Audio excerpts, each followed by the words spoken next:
Take two. The first one went super fast and shot the whole speech in 19 seconds, and that's wrong. Hi. Dallas, Texas. City of hate. Dallas Cowboys. Who shot JR? Still. Wealthy, white, conservative. Cowboy hats and southern twangs. Lots of money, but not a lot of intelligence, maybe? But I live here, and I've lived here a long time. Dallas is eclectic. Hides its coolest shit in the margins. I'm just gonna show you. My name is Betsy Lewis. I am a cultural carnivore. Welcome to my Dallas. My name is Roger Boykin. I originally started as a substitute teacher in the Dallas School District in the late 1960s. I taught music theory, guitar, jazz piano, functional piano, and I was the director of the rhythm and blues band for 10 years, which was started while I was there. That's probably the thing that I'm the most proud of, is the 16 years that I taught at Booker T. Washington High School. I can't think of anything better that I could have done with my life. That's more important than fame and fortune for me, because of the lives that I touched. And those same kids that I taught who are now adults are among my best friends today. And they are enriching my life, since my retirement. I'm sort of the beloved teacher. At least I feel like that. The same way that I felt about some of my favorite teachers when I was a student. I've always respected them, and because of what they did for me, I'm proud to have been able to share with the kids that I shared with.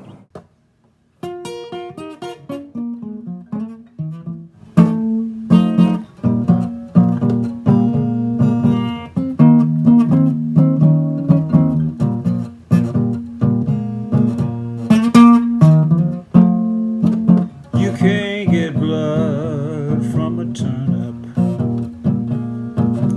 Money don't fall from a tree. The truth don't come from a liar. And you can't make a blind man see. No, you got to roll with the punches, baby. Everything will be alright. Life ain't nothing but a party, big fun on a Saturday night.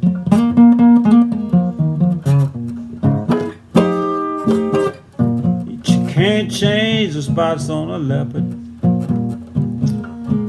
A river don't flow upstream. You can lead a jackass to the water, but you can't make him drink a doggone thing. No, you got to roll with the punches, babe. Everything's gonna be alright. Oh yeah. It ain't nothing but a party, big fun on a Saturday night.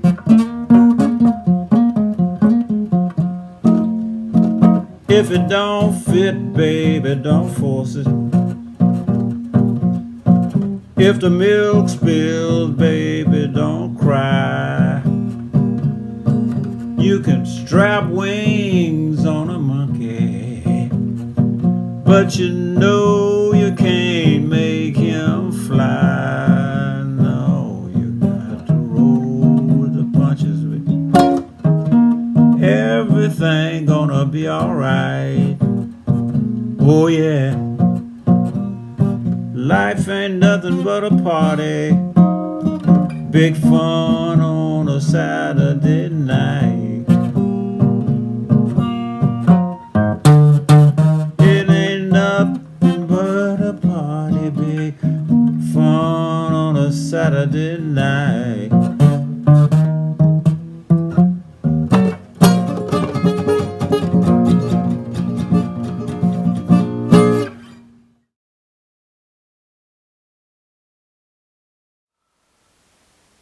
You gotta go and look in your best. And the work doesn't just stop here. Now we wait. I mean, you have 10 minutes, right? How long until we can go back? Go back to what? To the way things were. To the way things were? Travis, stop! You know me. Just ready. Clear palette. That sucks. I can't find anything that I'm looking for. This is the end. This is the final piece to the puzzle. Almost done. Hair is coming down because who wants to see a girl in a bandana? Auditions, callbacks. Keep up the good fight. This is where the magic happens.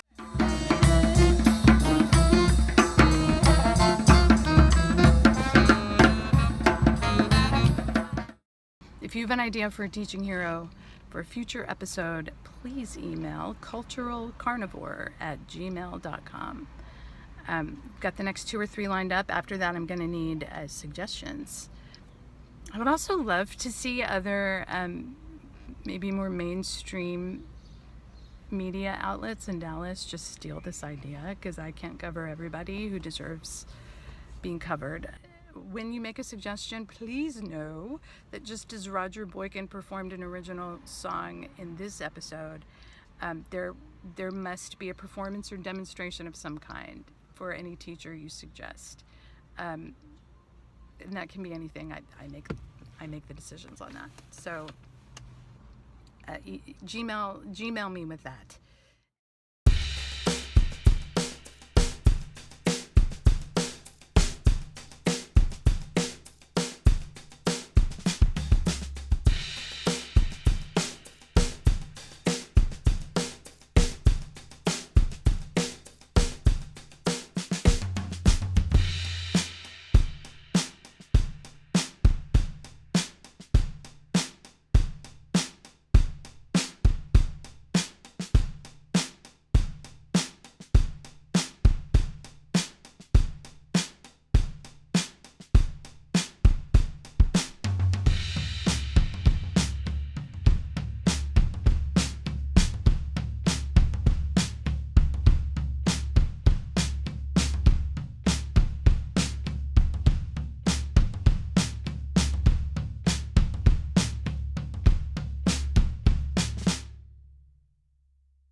People know me from the South Dallas Cultural Center, but I had a life well before that. I didn't take over the South Dallas Cultural Center until I was 47 years old.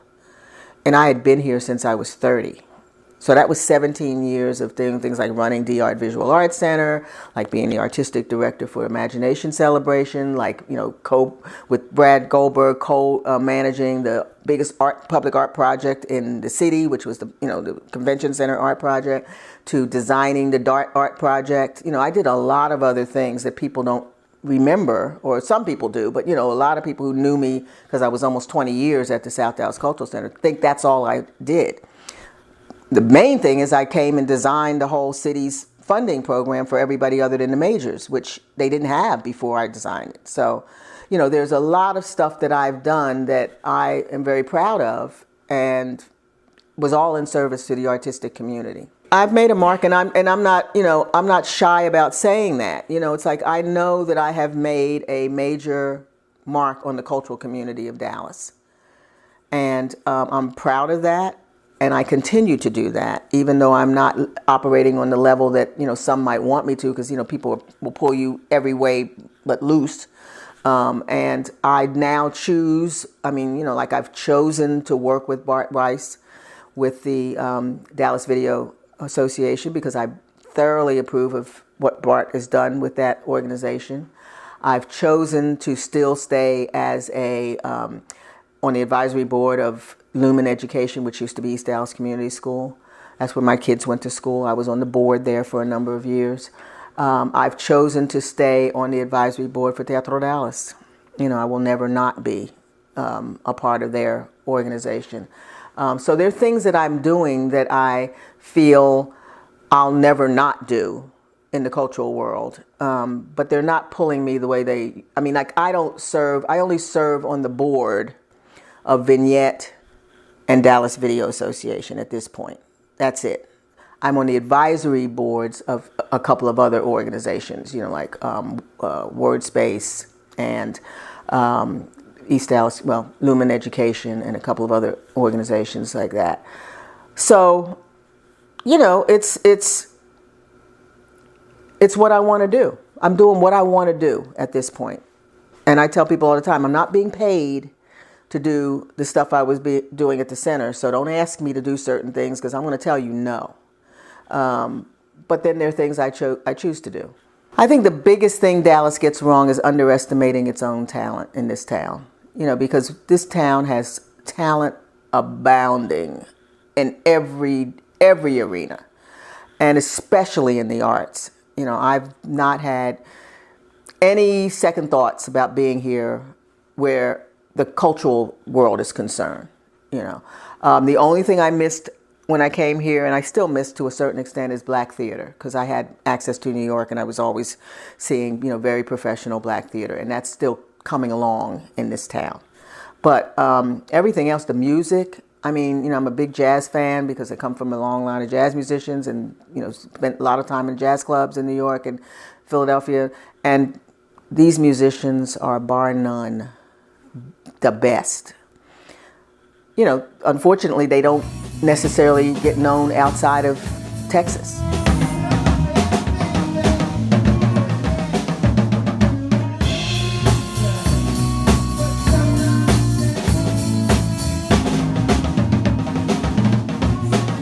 I feel like Dallas has been overlooked in terms of the national scene and the international scene as far as producing some of the greatest musicians that the country has produced. I just don't think that jazz is New York's music, for an example. Jazz is America's music. And actually most of the greatest musicians, jazz musicians in particular, that this country has produced were not native New Yorkers. They came from New Orleans and Texas and Detroit and Pittsburgh, places like that. And they just migrated to New York. I really regret that Dallas did not have a thriving record industry. I regretted the fact that you couldn't launch a music career from Dallas. You had to leave. I chose to stay because I felt like the music fans of Dallas needed some good music too. And sure enough, we had a lot of great jazz musicians who chose to stay here and not move to New York or Los Angeles. I think Los Angeles is probably the second best place to launch a career, not necessarily in jazz, but in music in general. And probably third would be Nashville, but that's not jazz. That's primarily country music, and it's no doubt the leading center for country music in the world. Although I have heard that the number one market for country music is Dallas, Texas. It's strange, but that's true. And yet you can't launch a career in country music or jazz from Dallas. And I don't understand that. Dallas is one of the largest cities in the United States, and the Metroplex, Dallas-Fort Worth Metroplex, is a multi-million population center. I don't know why it couldn't have happened here. I wish it had, and I think that's my biggest regret, is the fact that you just can't get any recognition, national recognition, when you live and work here. We need a major record label here. I started my own record label in 1967 called Soul Tex Records, and I got nowhere with it. I couldn't give away my records, and yet in the late 1990s, it seems that the world discovered some of the things that I was trying to do in the late 1960s. And the record collectors, who were much younger people, liked the music that we produced in the 1960s and early 1970s. And I'm still selling some of that music today. Some of it is being sampled and so forth. In fact, there's just a demand for 1960s and 70s rhythm and blues, and I'm told that the best examples of that type of music came from Texas and North Carolina. And so, you know, I get calls all the time now, people trying to buy some of my old records. Hello, awesome people. My name is Crystal Tollett, and I am a real estate agent, author, and the founder and CEO of Working Purpose Publishing. My debut novel, Bonded by Hate, Torn Apart by Love, is a flawed love story about how we are naturally attracted to people and relationships that aren't good for us and the roles our insecurities play in shaping those relationships. The following book trailer will set the tone for what to expect in the book. To learn more about myself, Bonded by Hate, Torn Apart by Love, or to order your copy today, visit realestateandromance.com. And don't forget to follow Real Estate and Romance on Instagram, click the bell, and never miss a post. Enjoy.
That's it, episode 1. Thanks for watching. Bye.